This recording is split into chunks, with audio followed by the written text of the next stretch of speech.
el sábado que viene, día 19, en Sevilla, las Marchas de la Dignidad han convocado una manifestación desde el Parlamento, desde el Prado al Parlamento, para recordaros a todos vosotros y a todos los que nos están viendo, de que el que esté interesado y quiera ir, se puede apuntar o llamar, como siempre, a los sindicatos de la CNT o a los del sindicato del SA, que también está en la movilización de las Marchas de la Dignidad. Y ahora os dejo con la charla que tenemos prevista para hoy. Bueno, a mí me han encargado de hacer la presentación, así que bueno, lo que quería decir es que encontraba la charla muy interesante sobre la Federación Anarquista de Gran Canaria, ¿verdad?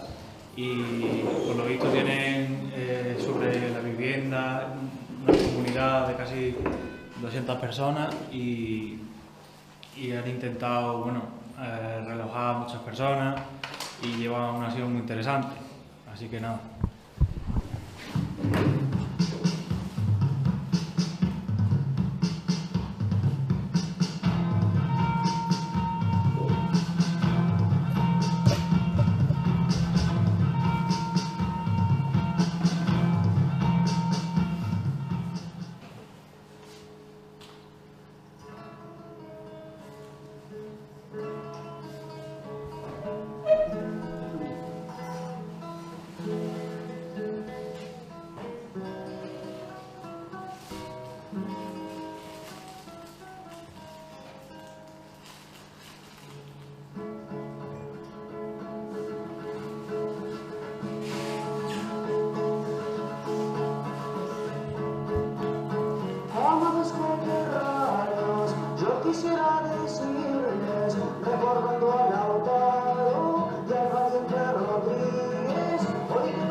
Pues buenos días, muchas gracias a todos por haber venido, especialmente a la CNT por haberme invitado a poder compartir esta experiencia de lucha sobre vivienda.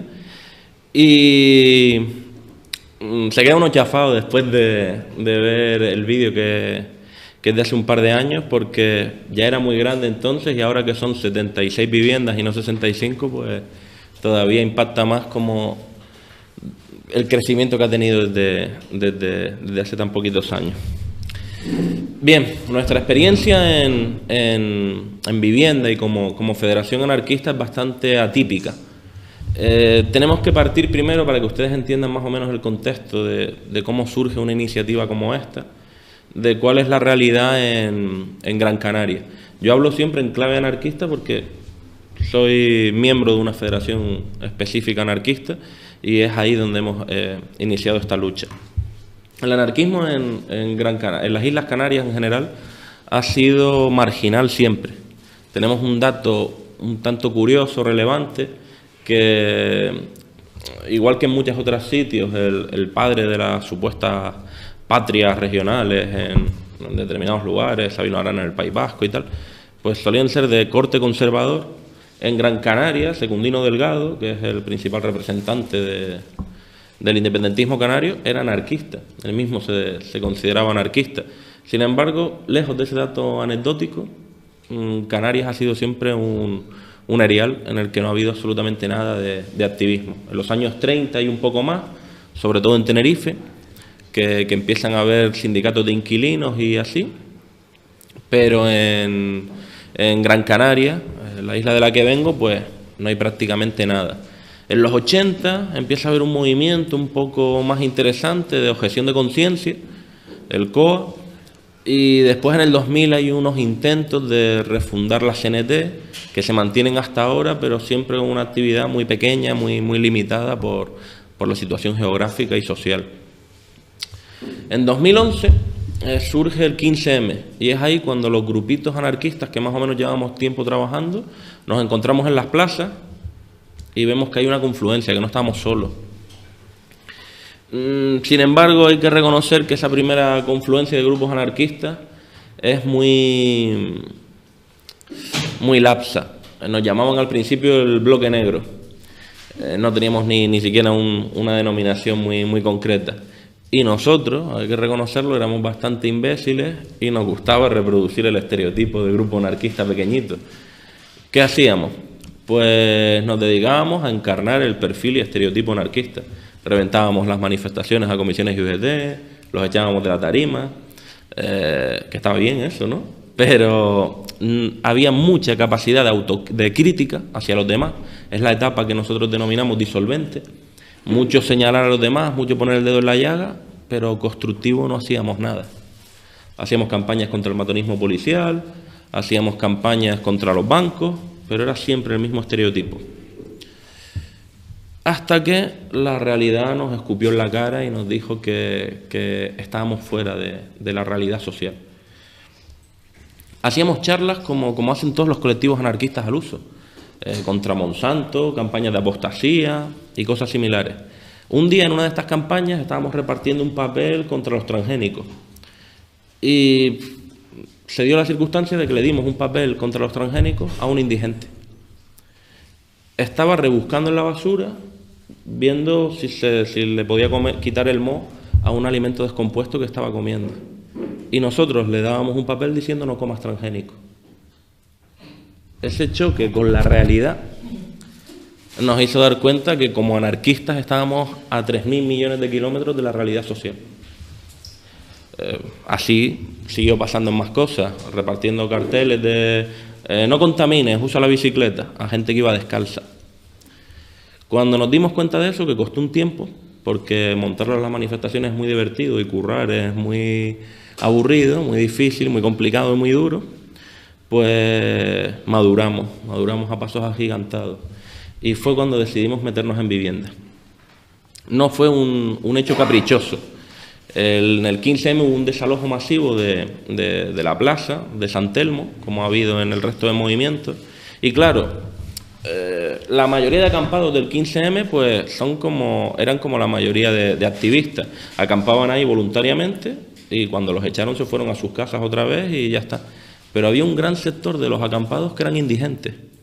Y cuando se acabó la acampada no tenían dónde meterse, porque eso les daba refugio y cobijo.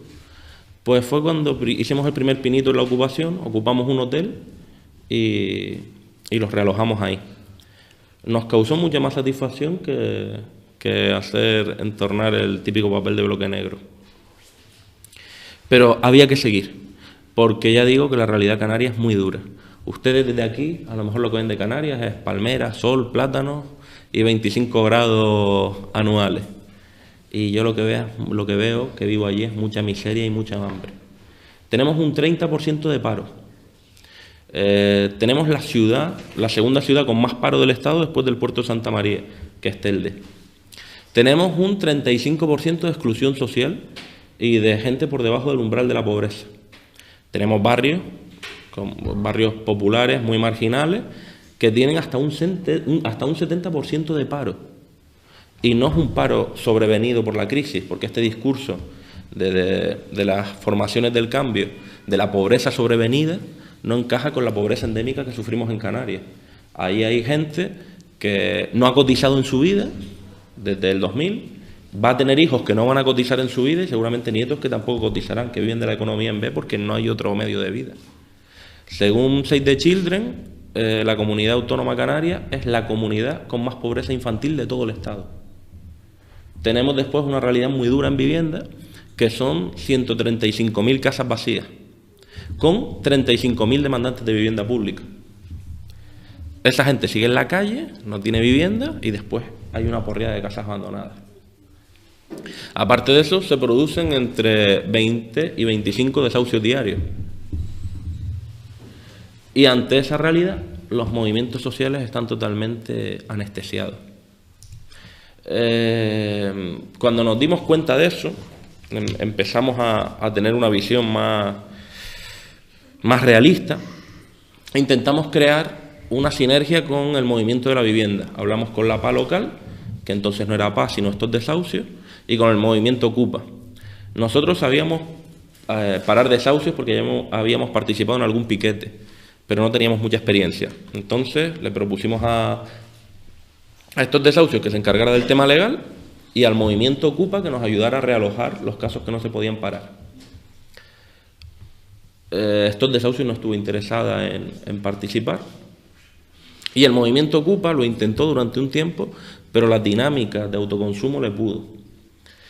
Entonces nos vimos solos y nos vimos obligados a empollarnos todo el Código Penal sin tener en el grupo ningún abogado ni ninguna persona con experiencia, y nos vimos obligados a absorber la ocupación también como una responsabilidad nuestra. En Gran Canaria, los movimientos sociales, actualmente, por ejemplo, hay 4 PAs en una isla muy chiquitita, y de las 4 PAs pues no están bien avenidas entre ellas y no contemplan casos de alquiler, no contemplan la ocupación, la ven muy mal y no tienen una intervención real más allá de la asesoría. El movimiento Ocupa pues es muy endogámico, tiene sus pequeños casas ocupas, pero no hay una implicación real con la gente de a pie. Se nos ha dado circunstancias duras de necesitar realojar gente de urgencia cuando no teníamos el superávit de vivienda que hemos acabado teniendo, y nos decían: esta noche no se pueden quedar porque tenemos 10 habitaciones vacías, pero son para meditación, o porque mañana hay taller de yoga, y esta familia con 3 niños en la calle, pues aquí sobran. Y nos dimos cuenta de que había que cambiar la dinámica, que teníamos que encargarnos nosotros.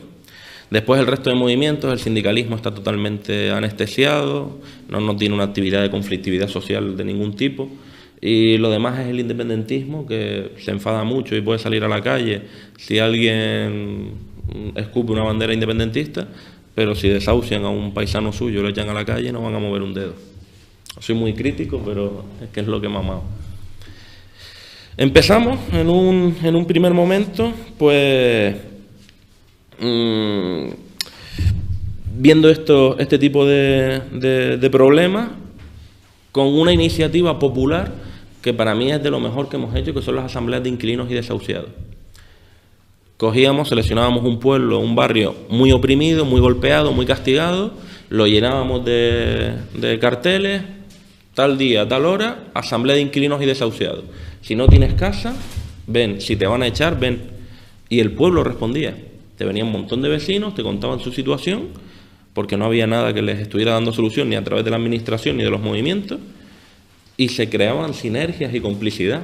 Yo he llegado a estar en asambleas de inquilinos en las que mujeres de 90, 80 años te dicen, esa casa lleva abandonada 20 años, o esta es del banco, vamos a meternos. Y ellas mismas te invitan a que participes, vecinos vigilando que no venga la policía o vecinos dándote herramientas para que las abras.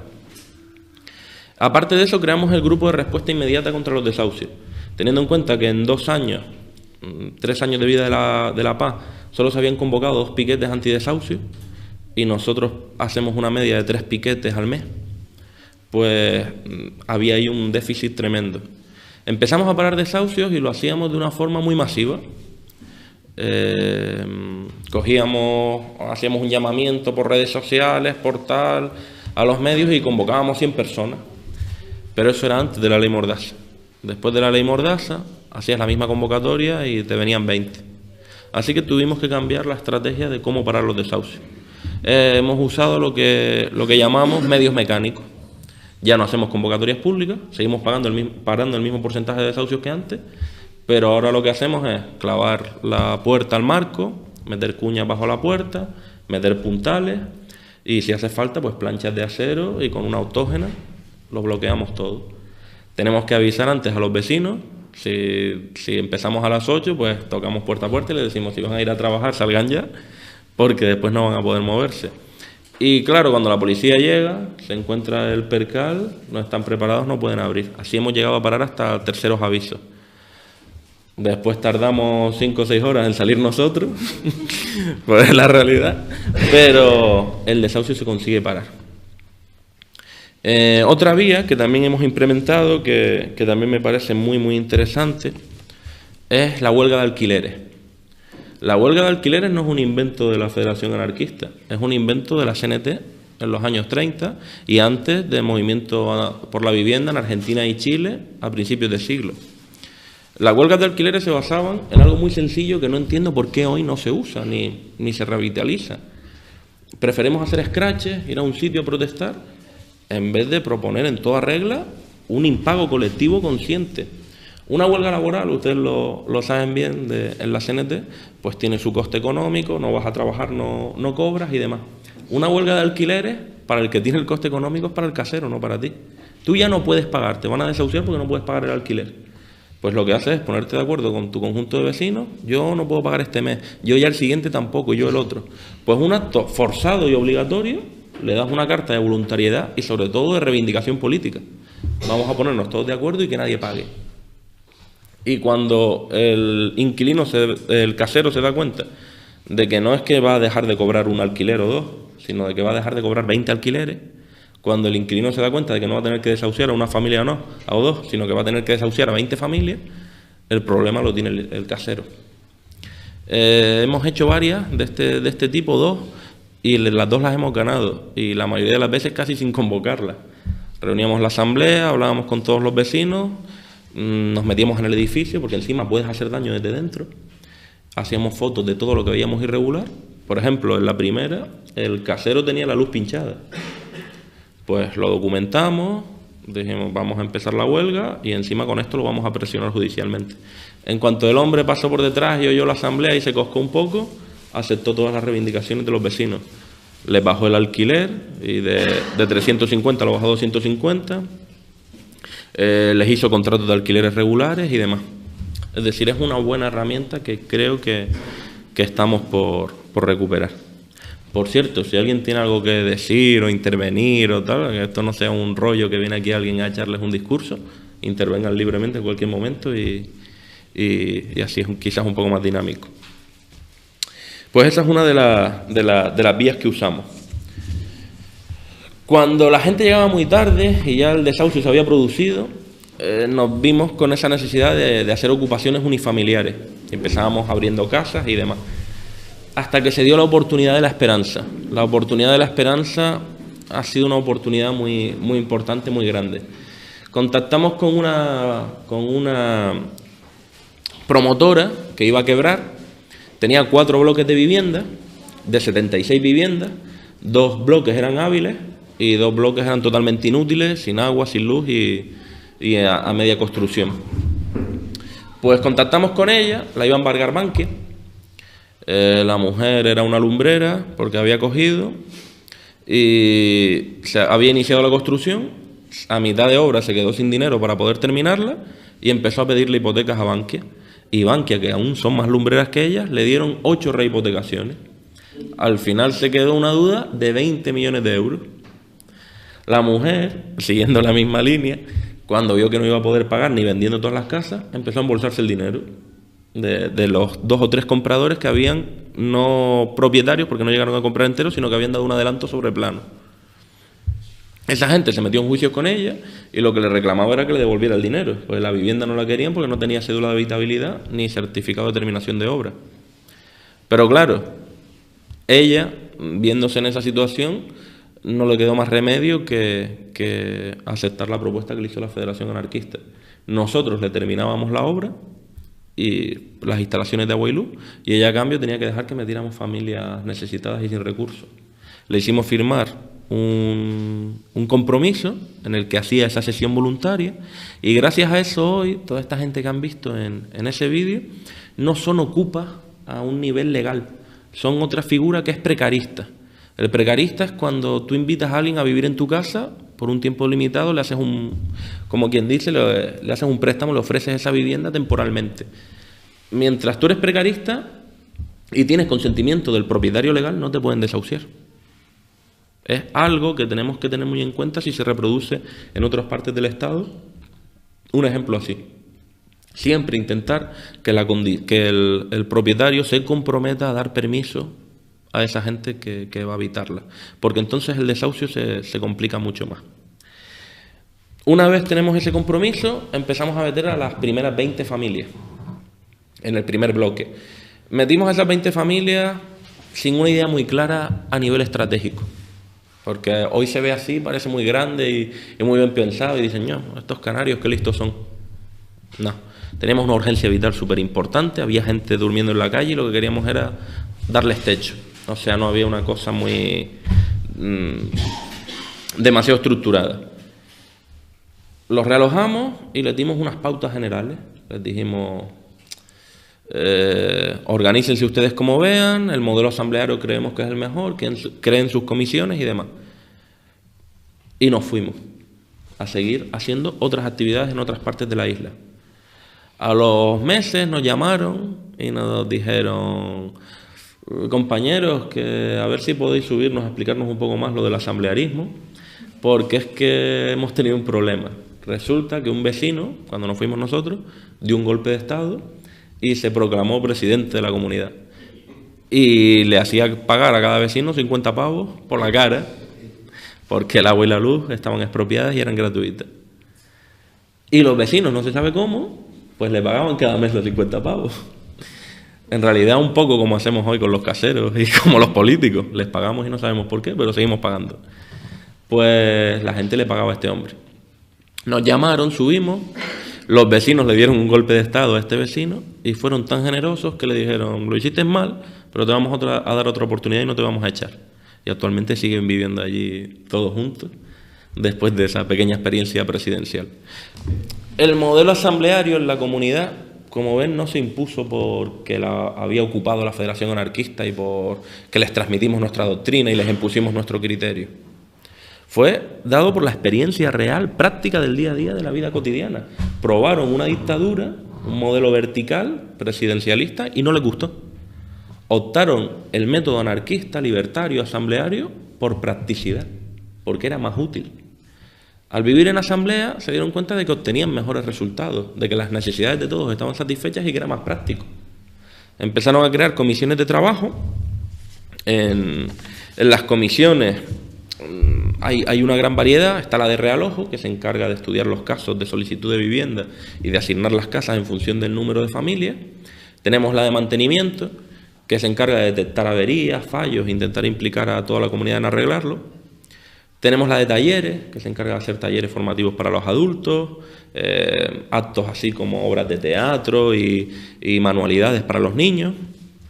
Tenemos la antidesahucio, que actualmente es la única en la que participa la Federación Anarquista. El resto de la gestión la llevan 100% los vecinos. Tenemos la de huerto, que se encarga de hacer ahí un pequeño huerto en una zona aledaña a la comunidad que hemos ocupado también, y así aspiramos también a cierta soberanía alimenticia. Tenemos después la de solidaridad, que es la última que se ha creado para gestionar la ayuda que recibe la comunidad en nivel de ropa, enseres y demás. Actualmente pues ya no son las 65 viviendas que vienen, sino 76, porque conseguimos habilitar los 2 últimos bloques. El perfil de los realojados es muy diverso. Ahí viven todos los perfiles de la exclusión social de la isla y del resto del Estado. Tenemos parados de larga duración que están en paro desde el 2008, sobre todo el sector de la construcción.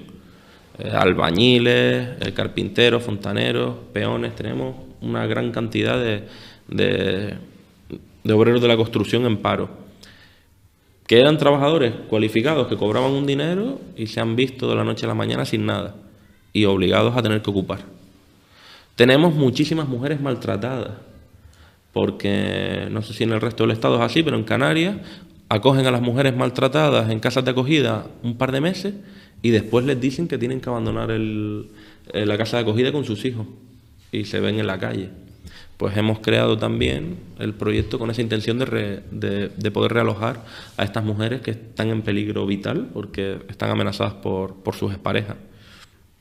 Tenemos también muchísima población migrante, gente sin asistencia sanitaria, gente en una situación muy delicada, que no ve ningún tipo de apoyo ni de cobijo. Tenemos gente con enfermedades crónicas, en estado terminal, que se han visto en la situación de que podían acabar sus días muriendo en un coche o muriendo en la calle. Y hemos querido que acaben sus días con cierta dignidad, muriendo bajo techo.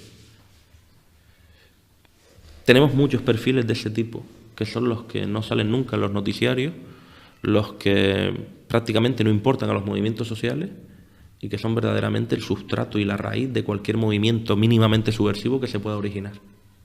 La gente que más sufre y que son los que menos tienen que perder y que son, sin embargo, los que más pierden. Hasta aquí la parte buena, pero no todo ha sido positivo. Y mentiría si dijera lo contrario. Cuando empieza el proyecto, somos ultra idealistas y ultra optimistas y ultra gilipollas. Yo el primero. Hacemos una asamblea y ¿qué requisitos vamos a poner para que entre o no entre la gente? Y los más listos, los más sensatos, dicen, pues yo creo que deberíamos de pedir alguna documentación y tal. Y un servidor, como la gente me tenía aprecio y confiaba en mi criterio y tal, pues propuse una cosa que se mantuvo y que fue una estupidez y una idiotez propia de un gilipollas, que fue eso de pedir documentos, eso es burocracia, eso no es anarquista, nada de papeles, que entre todo el mundo. Y claro, la realidad me metió un buen bofetón y me puso en mi sitio. No pedíamos papeles y nos dimos cuenta de que empezaba a venir gente que cobraba un buen sueldo y no tenía ningún tipo de necesidad de casa, que ponía su casa en alquiler y venía a vivir de ocupa para vivir de la renta. Gente que tenía casa en propiedad, pues venía a vivir de ocupa para poner la suya en alquiler. Y así vivían de las rentas. Es decir, estábamos... Un espabilado. No, esto no es necesariamente la esperanza, también me gustaría aclarar esto. Cuando yo hablo de experiencias en realojo, la esperanza es lo más llamativo, pero la FAC tiene ocupadas 300 inmuebles en la isla con más de 1000 personas realojadas. Hemos dado más viviendas que el gobierno de Canarias. Es decir, somos la entidad que más vivienda ha dado en la isla. Vale. O sea que hay bastantes experiencias, esto no es concentrado en la esperanza. La última que se abrió fue ayer, por ejemplo, que realojamos a 31 personas. Ayer no, antes de ayer. Ayer estaba aquí. Pues antes de ayer, el viernes. Entonces, cuando la realidad nos demostró que éramos unos ingenuos, pues empezamos a pedir el certificado del paro. Teniendo en cuenta cuál es la situación canaria, uno de los requisitos para entrar era no percibir más de 426 euros, que es a lo que asciende el subsidio de desempleo. Sé que a lo mejor en otras zonas con sueldos más elevados parece muy poco, pero teniendo en cuenta que había que ayudar a la gente, preferimos ayudar a los que menos tienen de todo, que son los que con 426 euros no pueden pagar ni siquiera un alquiler de 350. Y así que optamos por eso. Después también pedimos el certificado de signos externos, para asegurarnos de que nadie tenía otra propiedad. Y ya por último, a nivel de documentación, aparte de órdenes de lanzamiento, si habían sido desahuciados y tal, acabamos teniendo que pedir el libro de familia. Porque esto es un caso personal que me pasó a mí, que una vez vino un hombre con sus hijos llorando, con un niño llorando, y el niño, papá, quiero casa, que nos desahucian, y el niño llorando muy triste, muy apenado. Yo, que soy un simplón, me enterneció y digo, que entren ya. Y ya estábamos todos tramitados casi para entrarlo. Pero al poco tiempo, al día siguiente así, voy a un supermercado cercano y me encuentro al mismo niño con otros padres. Y le digo al chiquillo, ¿y tu padre cómo está? Que no vino ayer, que no vino esta mañana al final. Y el niño, ¿qué padre? Mi padre es este. Y claro, cuando se lo expliqué a los padres que ese niño había venido llorando con otro señor, pues salió a la luz que es que le había dado 5 euros y el niño, pues allá vamos a pedir casa.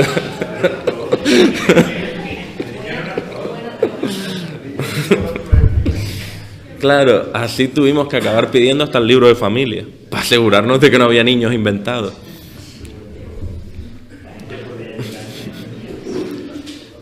Se dieron más casos rocambolescos. Un tío de una ferretería que tenía un negocio de una ferretería en la zona que estaba ganando dinero.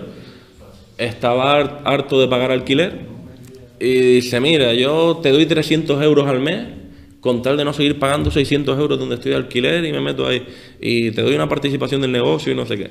Es decir, ya había una conciencia ya de que el proyecto, éramos una inmobiliaria.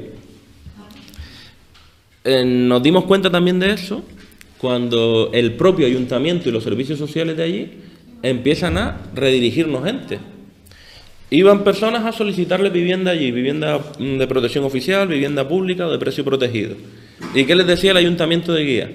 Casas no tenemos, pero toma el número de estos anarquistas tan simpáticos y a ver si ellos te dan casa. Fue cuando nos dimos cuenta de que en vez de estar desafiando al sistema, poniéndolo enfrente de sus contradicciones, le estábamos haciendo de médico. Teníamos que ser los sepultureros y lo estábamos curando. Estábamos poniendo parches a sus defectos.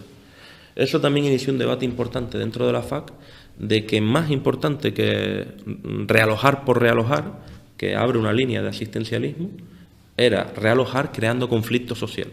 Y dentro de un proyecto revolucionario de expropiación y socialización, que atacara la propiedad privada, pero que no se cerrara sobre sí mismo, sino que significara un desafío a las instituciones. Y en esa etapa estamos por ahora. Bien, aparte de eso están los típicos problemas de convivencia.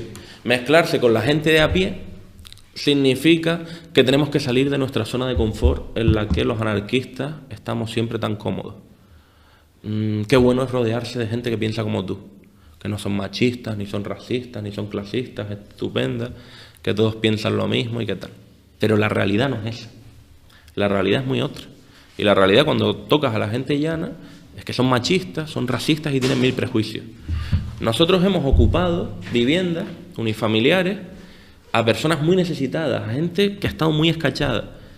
Y una vez han tenido la casa, te han dicho, vale, ya tengo la vivienda, no vayas a ocuparme aquí al lado para meter gitanos o para meter negros o para meter maricones o para meter tal, que aquí no los quiero. Viniendo de la indigencia.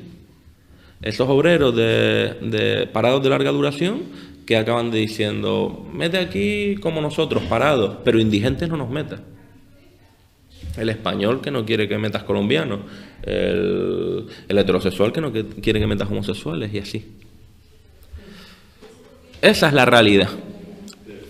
Nosotros ante la realidad podemos hacer 3 cosas.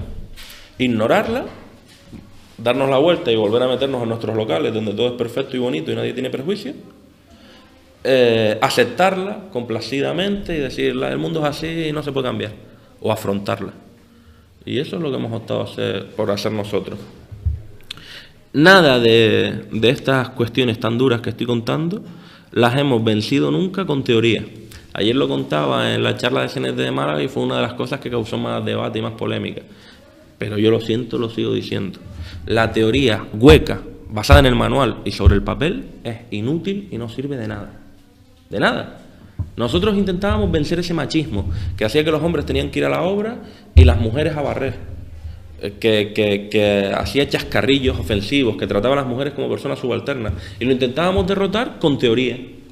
Dábamos citas de Simone de Beauvoir, hacíamos talleres, venía una compañera psicóloga a intentar deconstruir los roles de género, y a la gente no le entraba, ni le importaba, ni le interesaba. Y lo intentamos. ¿Cómo fuimos destruyendo esa mentalidad? A través de la práctica cotidiana. Cuando las mujeres eran las que eran mayoría en las asambleas, cuando las mujeres eran las que eran mayoría en las comisiones y eran el factor, el nervio, el agente verdaderamente dinamizador de la comunidad, cuando había una pelea entre dos vecinos y no eran los machitos los que salían a separar, sino era la madre de familia que cogía a uno y a otro y decía que tú te vas a pelear aquí y por culpa tuya voy a perder mi casa, vete a tomar por culo y da una patada a cada uno. La mujer dejaba de ser un sujeto subalterno y se convertía en una referencia para el resto de la comunidad.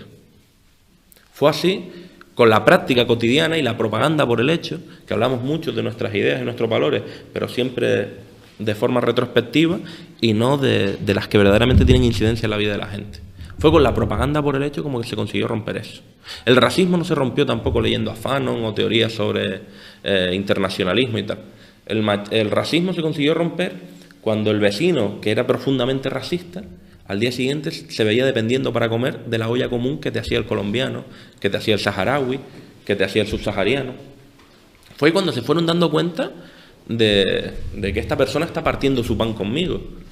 Mira qué rico el cuscús que hizo el magrebí, mira qué rico tal, y me invitó. Fue así como se fue rompiendo esa dinámica. Y lo mismo con el clasismo. Sin embargo, también hemos llegado a conclusiones que es que el anarquismo como modelo funcional, como modelo práctico, llevado de los libros a la práctica, también tiene un pequeño defecto, aunque parezca paradójico, que es que funciona demasiado bien. Es decir, es un sistema que garantiza las necesidades satisfechas de la gente, no deja a nadie con carencia y por tanto permite que la gente pues, pueda relajarse pensando que al tener las necesidades cubiertas, pues se acabó el problema y el proyecto. Hay que siempre partir de la idea de que el anarquismo no tiene un objeto cerrado, sino que más allá del anarquismo debe haber más anarquismo. Nunca darse por satisfecho, y eso entra bastante con la necesidad de crear conflictos y con que la comunidad no sea un fin en sí mismo. Si nosotros creemos que el modelo de la esperanza debe reproducirse en otras partes, está muy bien, pero es un medio para hacer algo más, como el sindicato es un medio, como la mayoría de nuestros colectivos y herramientas son medios. Cuando creemos que la comunidad es un fin en sí mismo, nos convertimos en unos fanáticos del negocio familiar, de ese pequeño gueto que hay que mantener, que hay que conservar, que nos interesa que no se perjudique por nada, que hay que crear la comunidad perfecta. Y si no irradia hacia el exterior, si no se preocupa de solucionar los problemas de otra gente, si no es centrífuga, sino centrípeta, la comunidad se muere.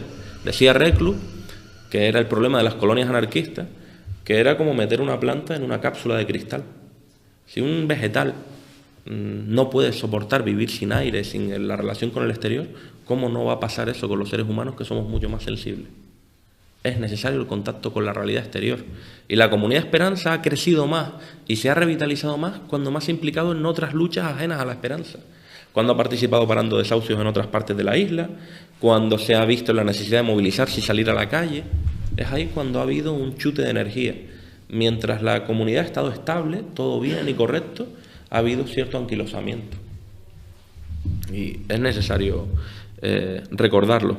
Por otra parte, también tenemos un problema como movimiento social, que es lo que yo llamo que recurrimos mucho a la política de lo imposible. Nos gusta mucho crear proyectos perfectos donde todo el mundo actúe como un reloj bien engrasado y donde no haya ningún problema. Y eso es una paridad. Siempre habrá problemas y no podemos crear una sociedad más perfecta en nuestros colectivos de la que hay fuera de nuestros colectivos. Podemos cambiar, podemos mejorar las cosas, pero tender a la perfección, a que alguien cuando cruza esa puerta deja atrás sus prejuicios, es absurdo. Hoy mismo, ahora, todos nosotros, las 30 personas que somos aquí, podemos votar por mayoría absoluta que mañana vamos a volar. Yo les aseguro que mañana, aunque lo votemos los 30, no vamos a movernos ni un centímetro del suelo. Sin embargo, no entendemos eso, creemos que con votar algo ya se cumple, con que lo vote la mayoría ya mañana se aplique. No, tenemos que dedicarnos a entrar y a probar y a gestionar aquellas cosas que sabemos que están a nuestro alcance de gestionar. Gestionar que la gente deje de tener prejuicios, que la gente deje de tener problemas de convivencia, que la gente se comporte perfectamente, es imposible, porque no lo podemos conseguir en la sociedad externa como para conseguirlo en nuestra microsociedad.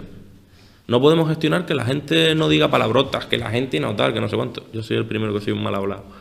No podemos. Tenemos que aspirar a cosas realistas, a cambiar lo que verdaderamente está en nuestra mano cambiar. Ya con que cambiemos eso habremos hecho mucho. Pero tenemos esa tara de intentar cambiar lo imposible. Esa es una parte importante. Otros problemas que hemos tenido son los problemas legales. A mí personalmente, como los vecinos han insistido en que haga de portavoz y demás, y la federación también, pues a mediados del 2014, la Guardia Civil me para en una parada de guagua donde estoy yendo a mi puesto de trabajo, me meten a la fuerza en un coche, iban de secreta, y en el cuartelillo se dedican a decir que abandone guía, que deje de llenar el municipio de Gentusa. Guía es el municipio donde está ubicada la Comunidad de la Esperanza. Y como les contesto que Gentusa no es la gente que yo realojo, sino los que ellos defienden, pues proceden a torturarme. Me estrangulan hasta en 3 ocasiones, hasta que casi pierdo el conocimiento, y me empieza a brotar sangre por la boca, porque casi me rompen la tráquea y claro, se asustan. Y al ver la sangre y demás, piensan, este cabrón nos va a denunciar. Así que acaban denunciándome a mí por atentado a la autoridad. Estoy ahora pendiente de juicio.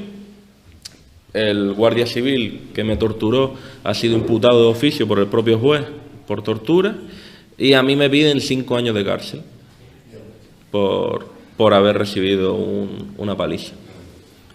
En eso estamos. Vale, gracias. Aparte de eso, también ha habido otras circunstancias que es lo que yo llamo la represión burocrática, el intentar de reprimirme con papel. Yo ni tengo coche, ni conduzco, ni me interesa. Pues yo recibo multas de tráfico periódicamente. Iba circulando por tal sitio a 120 kilómetros por hora. Espacio de la matrícula vacío. Y claro, eso me obliga a mí a tener que protestar esas multas, a tener que decir, miren que no tengo coche, que no tengo carnet, que no soy yo. Y claro, no todas las puedes protestar. Es un aluvión. Pues al final te embargan la cuenta, te acaban sacando todo el dinero con el que tú estás trabajando y te obliga a plantearte, estoy trabajando para mantener a esta gentuza, pues voy a dejar de cotizar. Si no cotizo ya no puedo tener contrato de alquiler, ya tengo yo también que vivir. De hecho en la Esperanza he estado viviendo 2 años como ocupa, pero sin tener necesidad por implicarme en el proyecto. Y te obliga a una cosa que yo digo mucho, pero es que me hace gracia, que es que soy el anarquista más coherente, no cotizo, no pago alquiler, no tal, pero contra mi voluntad. No es un grado de perfección que yo haya ido buscando. Es que me esfuerzan a eso. De hecho, por ejemplo, el caso de la Guardia Civil, el juez denegó la solicitud de mi abogada de entregar las diligencias de por qué a mí se me detiene. Yo cuando soy detenido presento una habeas corpus y el juez se niega absolutamente a entregar por qué yo soy detenido. A día de hoy no se sabe por qué se me ha detenido. No, y se niega a entregarlo. Ha tenido que recurrir al provincial y estamos a espera de la decisión del provincial. ¿Qué es lo que pasa? Que ellos saben que el proceso legal cuesta dinero. Si nosotros tuviéramos abogados afines en la isla, gente partidaria de nuestra cuerda, pero digo, la FAC, que es otra cosa que comento a razón de lo que comentas, la FAC tiene una peculiaridad, que es que cuando empezamos era un grupo anarquista, una federación anarquista llena de grupos anarquistas. Según nos fuimos metiendo en vivienda y en la lucha social, a los grupos anarquistas ya no les interesaba tanto la federación. Y entonces se fueron yendo los grupos anarquistas y se ha ido llenando de vecinos. Somos una federación anarquista que casi no tiene anarquistas. Lo que tienen son vecinos y gente que no es de la idea. Entonces allí no hay abogados comprometidos o tal. Son abogados que tenemos que pagar. Que si te dicen hoy que te hacen un pro bono, mañana te cobran. Y que cualquier cosa que tú les tengas que mover un papel o lo que sea, pues te lo cobran. Tenemos muy pocos recursos, muy poco dinero, porque la FAC no podemos establecer un sistema de cuotas, porque claro, si el 90% de la federación la compone gente indigente o desempleada, no tenemos dinero más que los 2 o 3 que trabajamos y lo que ponemos. Entonces nos vemos muy jodidos para hacer ese tipo de gestiones, porque podemos hacerlas inicialmente, pero cuando se desestiman o cuando tal, pues obliga a llevarlo a otro estamento superior. Y ya para seguir recurriendo y demás, con el tema de la esperanza, hay otro problema legal, que es el intento de desalojo en marzo de este año de los vecinos. El ayuntamiento, por su propia iniciativa, hace firmar un decreto, hace un decreto y se lo hace llegar a los vecinos diciéndoles que tienen que abandonar el inmueble con un mes de plazo. Cuando la Federación Anarquista a finales de 2015 hacemos un comunicado diciendo que nos desvinculamos del proyecto para que sea autónomo y ellos mismos se autogestionen, al instante el ayuntamiento firma ese decreto infravalorando a los vecinos. Se lo hace llegar en marzo, fuera de plazo.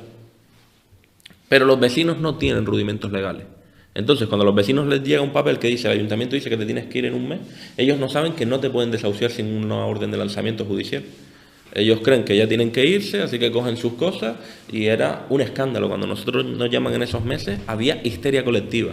Es un grupo de gente cogiendo planchas y cartones y tal para hacerse chabolas en la playa, porque creían que los echaban ya. Hacen llegar 50 notificaciones y entonces pues iniciamos esa batalla a nivel frontal contra la administración. A nivel legal hicimos esos 50 recursos, inundamos el ayuntamiento en papel. Cuando vieron a todos esos vecinos entrando, cada uno con su recurso en la mano, se quedaron sin grapas y sin tinta para sellar, porque no se esperaban esa respuesta. A nivel callejero pues, fue aún más potente porque empapelamos la ciudad con concentraciones y convocamos la Semana Solidaria de la Esperanza y nos manifestamos delante del Gobierno de Canarias, delante del Cabildo, y obligamos al presidente del Gobierno de Canarias y a la consejera de Vivienda presionados a que dijeran delante de los medios que la Esperanza no se iba a desalojar.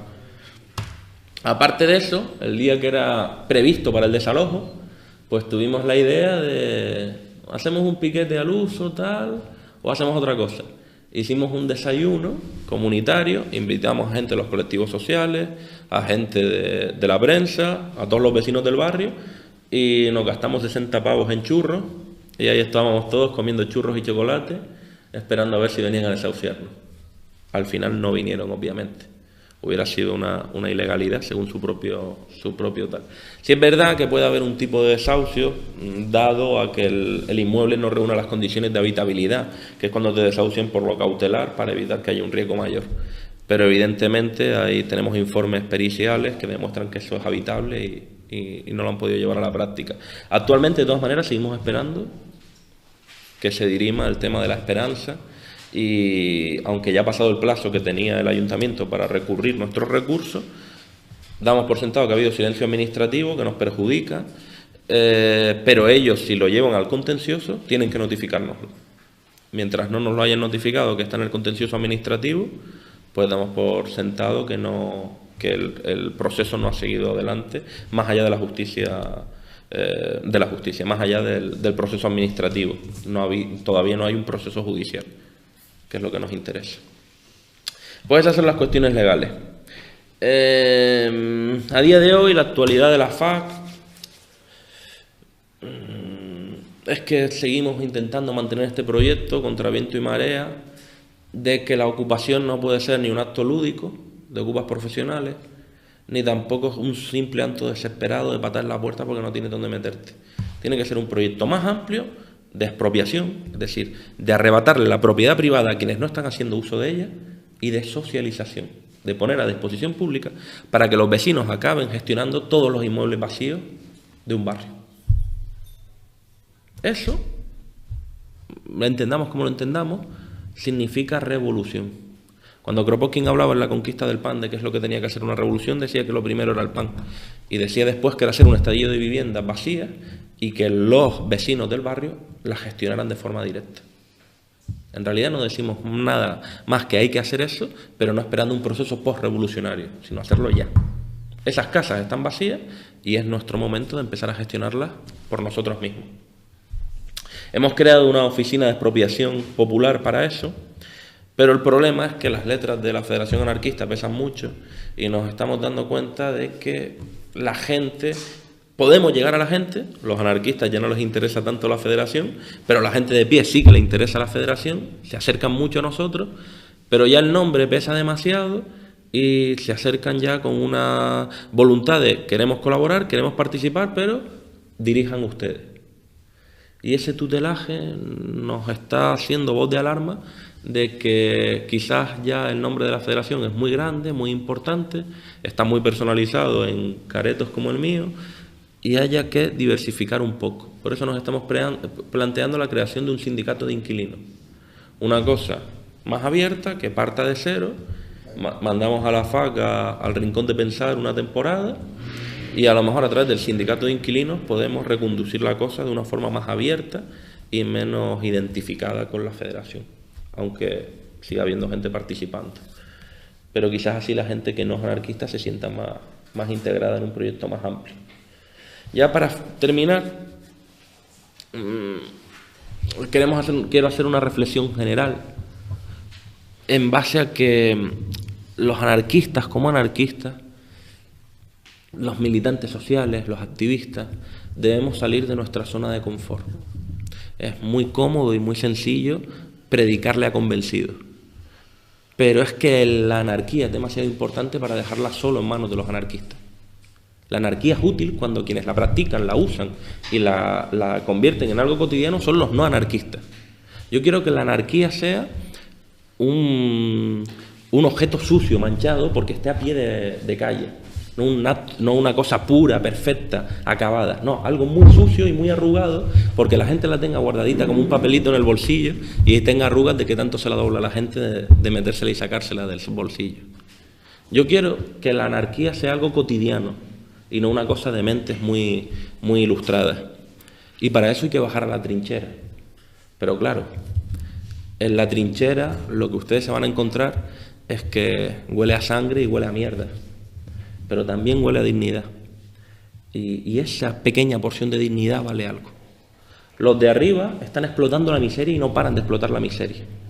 Nosotros podemos ser cómplices de ellos o optar por otra vía, que es que si ellos están explotando la miseria, nosotros tenemos que organizarla.